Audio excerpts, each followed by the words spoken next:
Hey everyone, Retire on Dividends here. I wanted to make a video to explain how the holdings work, the trades and the holdings work for the Defiance ETF funds. So I'm going to use QQQY as an example, because if you guys were wondering like how the NAV works, how the NAV is calculated, that's the whole point of this video. Like how do they get to $17.16? Like what is that? So I'll get into that in a second. So one thing that it entails is the outstanding amount of shares, because it takes the net asset value, which is all of the money, right? Think of it like a balance sheet. It's cash, it's the treasuries, it's the put.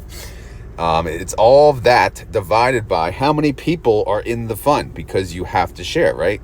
And that's the value of each share. And so that's pretty much it in a nutshell. But if you want to get to the holdings, what you do is you go to the website towards the bottom and it shows top holdings.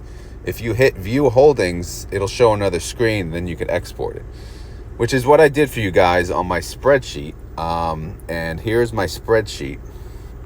So similar to my, I did this same exact video for YieldMax. If you guys wanted to watch that one, just so you guys know, because I know as soon as I did the YieldMax one, I got requests to do the Defiance one, and rightfully so. Obviously, if you do one, you got to do the other, and I'll do it for others too. If I'm missing out, if there's complicated funds, if I'm able, at least, I'll do it. So anyway, if you look at the top, obviously the fund begins. The fund starts with nothing. They create an ETF, they get approved, they go on the market. So how do they even do anything, right? Well, first it starts with cash. So you need shareholders. So when a shareholder comes in, they buy, and obviously they provide the cash. So, and that credits the account. So that money goes into the account. Obviously the debit goes to the shareholder. The shareholder provides the money. So they're down money, but the cash comes to the fund. So, okay, great. And same thing on the reverse. If the shareholder decides to leave, obviously the credit will go to the shareholder when they sell, and the debit to cash on the balance sheet. And when they have the cash, what they do is they sell puts, okay? So when they sell a put, they immediately get a credit, which goes into cash as well. And at the same time, there's a debit that will go into the NAV because of the put, right? When they sell a put, they get a credit, but at the same time, that put, that's a position. That's a position that's open, that there's going to be an amount, a market value of it, that will stay open until they can either close, worthless, or, they pay pennies on the dollar to close, or they lose their shirt and they pay a lot of money to close. So let me show you the breakdown below. So in orange, well, I didn't have orange at the top, but orange is treasuries. Just FYI, this is the QQQY holdings as of February 20th. This is just me copying what's from the website and putting it on here. No formula because I didn't have it. But anyway, so treasuries are in orange. When they get cash and they don't need the cash, what do? They put all of it into treasuries. Why? Well, the interest rates are high, so they're making money on interest. So that money is working on top of whatever they're doing with the puts. Okay, so that's great. And then the cash in green, obviously I had green was cash above highlighted. So as people buy, yes, it goes into the cash bucket. Okay, as people sell, it comes from the cash bucket. Now in blue, this is the tricky part. This is the part that people probably want to know about and understand. So when they have the cash, guess what? Guess what they're going to do? They're going to sell puts. This is the options part. They sell puts, okay? And the details behind the put, I guess if I make this bigger, right? You see this information here under identifier and then CUSIP, but let's just go across real quick, right? You have NDX, which is the index, so that represents the position they're selling the put on. That's NASDAQ, right? And then P for put, and then they have year 24. Obviously, it's 2024. 02 is the month, so that's February, and then 20 is the day, which is February 20th, 2024. That is the expiration date. So February 20th is Tuesday. This, obviously, they sold. This is the date. Well, I don't have the intraday trade, but they sold it on the Friday, right? So they sold the put on the Friday. That expires Tuesday, only because the market is closed on the Monday that I'm, doing this video. So the next numbers is the strike price, okay? So, and it can get tricky because the extra zeros, can be confusing. But the NASDAQ should be what? 17,740. So that only take one of the zeros. I mean, obviously, you have to have an idea of what the index is priced at. So in this example, they're selling a put with that strike price, 17,740, okay? Now, if you scroll again, these two fields are pretty much identical. So this same kind of information put, and no, someone asked me the other day, is that the expiration date 02/24? No, that's month and year. And then obviously there's the strike price. Okay, so it is there, 17,740, no extra zeros. And then obviously the holding percentage. Okay, so what happened then? All right, so they have 162. That shows shares held. Very confusing because it's actually contracts. That's the number of contracts that they sold for the put. And as you know, each contract is 100 shares. So in reality, that's not really shares. But, just so you guys know, it's 162 times 100. Now, market value. So it's negative 1.5 million. So when it's negative, it brings down the net asset value, okay? So cash and treasuries bring up the net asset value. But every time they sell a put, yes, they get a premium, and that premium goes directly into the cash, right? And then they do what they want with it. They either leave it there or they put it to treasuries. But as soon as that put is open and it's on their balance sheet, guess what happens? There's an immediate debit. I know it shows the credit, but think about debit that holds against the net asset value. It brings down the net asset value. Why? Because it's open and it exists. So as long as it's open, there's going to be an amount that it's going to cost to close it, right? They're taking risk selling a put.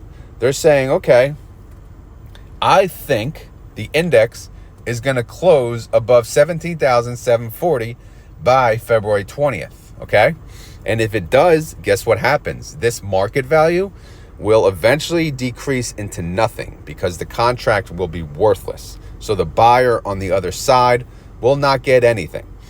However, if the reverse happens and the price of the index, the NASDAQ, goes down well below the break-even point. Break-even is strike price minus the credit they got.